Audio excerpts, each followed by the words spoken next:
Assalamualaikum warahmatullahi wabarakatuh. Perkenalkan, saya Riani, calon guru penggerak angkatan 10 SDN 009 Sukajadi, Kabupaten Rokan Hilir.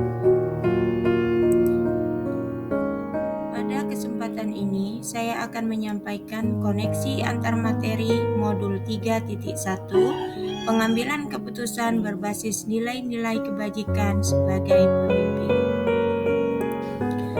Tujuan pembelajaran khusus koneksi antar materi 3.1 adalah 1. CGP membuat kesimpulan atau sintesis dari keseluruhan materi yang didapat dengan beraneka cara dan media. 2. CGP dapat melakukan refleksi bersama fasilitator untuk mengambil makna dari pengalaman belajar dan mengadakan metakognisi terhadap proses pengambilan keputusan yang telah mereka lalui dan menggunakan pemahaman barunya untuk memperbaiki proses pengambilan keputusan yang dilakukannya. Berikut adalah kegiatan pematip. Bacalah kutipan ini dan tafsirkan apa maksudnya. Mengajarkan anak menghitung itu baik, namun mengajarkan mereka apa yang berharga atau utama adalah yang terbaik. Dari kutipan di atas, apa kaitannya dengan proses pembelajaran yang sedang Anda pelajari saat ini?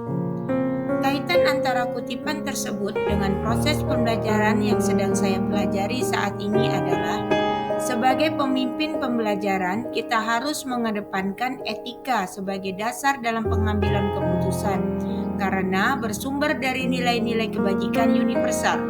Selain itu, keputusan yang kita ambil haruslah berpihak pada murid dan dapat dipertanggungjawabkan. Bagaimana nilai-nilai atau prinsip-prinsip yang kita anut dalam suatu pengambilan keputusan dapat memberikan dampak pada lingkungan kita? Ada 3 prinsip yang kita anut dalam pengambilan keputusan, yaitu berpikir berbasis hasil akhir, berpikir berbasis peraturan, dan berpikir berbasis rasa peduli. Penggunaan prinsip-prinsip tersebut dalam pengambilan keputusan disesuaikan dengan kondisi yang dihadapi. Namun demikian, apapun prinsip yang digunakan haruslah bersumber dari nilai-nilai kebajikan universal yang berpihak pada murid dan dapat dipertanggungjawabkan, sehingga nantinya keputusan yang diambil akan memberikan dampak yang positif bagi lingkungan kita.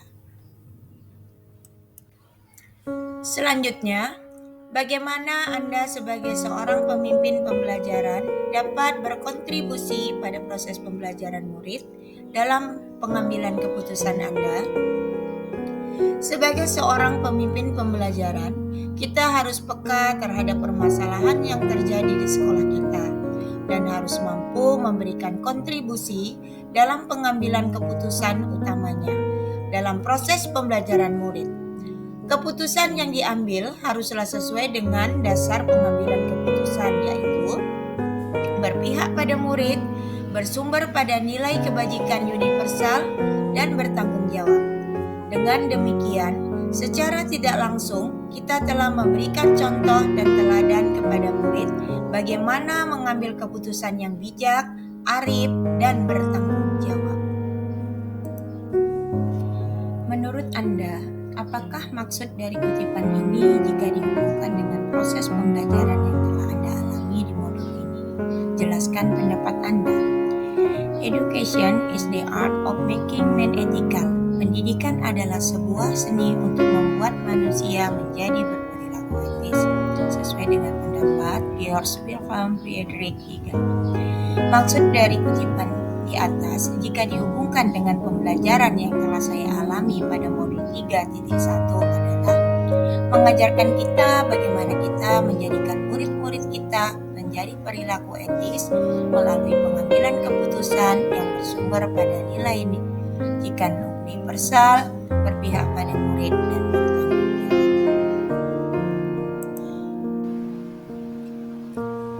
Selanjutnya kita lanjutkan pada kesimpulan pembelajaran. filosofi Ki Hajar Dewantara dengan Pratap Triloka memiliki kaitan dengan penerapan pengambilan keputusan sebagai seorang pemimpin. Filosofi Ki Hajar Dewantara dengan Pratap Triloka yaitu Ingarso Sungtulodo, Ing Madya Mangun Karso, Tutpuri Handayani memiliki makna mendalam yang dapat kita jadikan landasan dalam setiap pengambilan keputusan, yaitu keputusan yang selalu berpihak kepada murid. Sebagai pemimpin, dalam mengambil keputusan seharusnya kita memperhatikan ketiga hal, yaitu yang pertama, memberikan teladan dan contoh akan keputusan yang bijak, menjadi teladan yang patut ditiru. Ini adalah termasuk ke dalam Ingma Ngarso Sungtulodo. Yang kedua, mampu memberdayakan dan membangun kerukunan, menyemangati, membuat orang lain memiliki kekuatan demi memperbaiki kualitas diri mereka, termasuk di dalam Ing Madya Mangun Karso. Dan yang ketiga, mampu mempengaruhi dan mendorong semangat meningkatkan kualitas agar selalu menjadi lebih baik, termasuk ke dalam Tutpuri Handayani.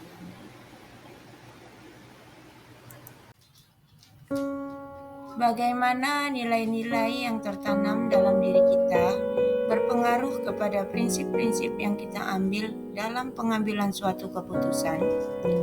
Sebagai seorang pendidik, kita harus memiliki nilai-nilai positif yang mampu menciptakan pembelajaran yang berpihak pada murid, seperti mandiri, reflektif, kolaboratif, inovatif, serta berpihak pada murid. Nilai-nilai tersebut akan mempengaruhi dalam pengambilan keputusan sesuai dengan situasi yang dihadapi dengan mempertimbangkan 3 prinsip dalam pengambilan keputusan.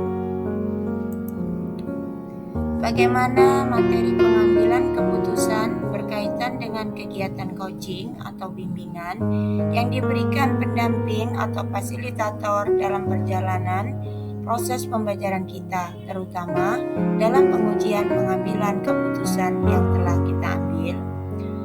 Dalam materi pengambilan keputusan yang dipelajari memiliki hubungan erat dengan kegiatan coaching atau bimbingan pada modul sebelumnya.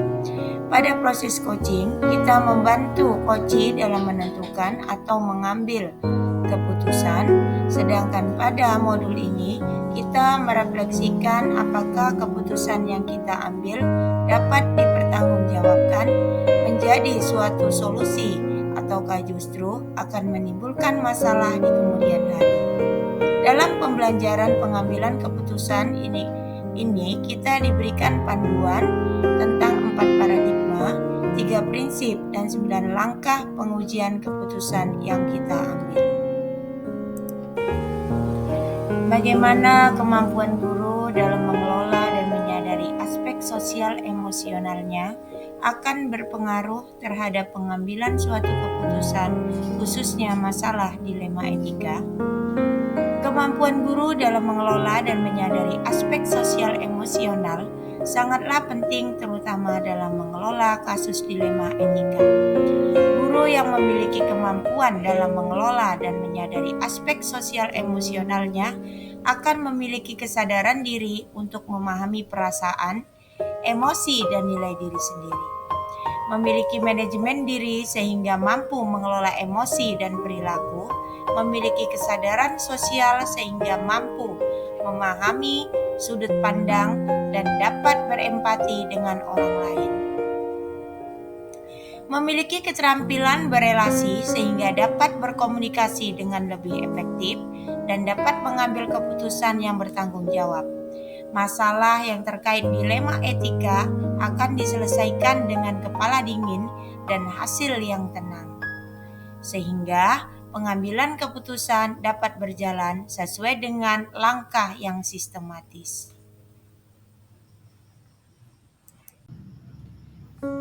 Bagaimana pembahasan studi kasus yang fokus pada masalah moral atau etika kembali kepada nilai-nilai yang dianut seorang pendidik? Pembahasan studi kasus yang fokus pada masalah moral atau etika dapat melatih ketajaman dan ketepatan dalam pengambilan keputusan, sehingga dapat dengan jelas membedakan antara dilema etika ataukah rujukan moral. Seorang pendidik ketika dihadapkan dengan kasus-kasus yang fokus terhadap masalah moral dan etika, baik secara sadar ataupun tidak, akan terpengaruh oleh nilai-nilai yang dianutnya. Keputusan yang diambil akan semakin akurat dan menjadi keputusan yang dapat mengakomodir kebutuhan murid dan menciptakan keselamatan dalam kebahagiaan semua pihak berdasarkan nilai-nilai kebenaran dan kebajikan jika nilai-nilai yang dianutnya adalah nilai-nilai yang positif. Bagaimana pengambilan keputusan yang tepat tentunya berdampak pada terciptanya lingkungan yang positif, kondusif, aman, dan nyaman. Pengambilan keputusan yang tepat tentunya akan berdampak positif pada terciptanya lingkungan yang positif, kondusif, aman, dan nyaman. Pengambilan keputusan yang tepat harus dilakukan dengan cara yang tepat pula, disesuaikan dengan situasi yang terjadi dengan berlandaskan nilai-nilai kebajikan universal. Berpihak pada murid dan dapat dipertanggungjawabkan. Saat keputusan yang diambil sudah tepat, maka akan tercipta lingkungan yang positif, kondusif, aman, dan nyaman. Tidak ada pihak yang merasa dirugikan. Semua akan mendapatkan solusi atas permasalahan yang dihadapi. Apakah tantangan-tantangan di lingkungan Anda untuk menjalankan pengambilan keputusan terhadap kasus-kasus dilema etika ini? Adakah kaitannya dengan perubahan paradigma di lingkungan Anda?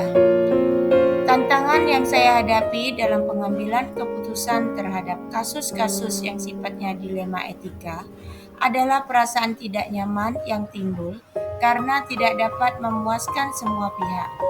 Namun dengan berpedoman pada 4 paradigma, 3 prinsip, serta mengikuti 9 langkah pengambilan keputusan dapat meminimalkan perasaan tidak nyaman dan keputusan yang saya ambil dapat diterima oleh semua pihak.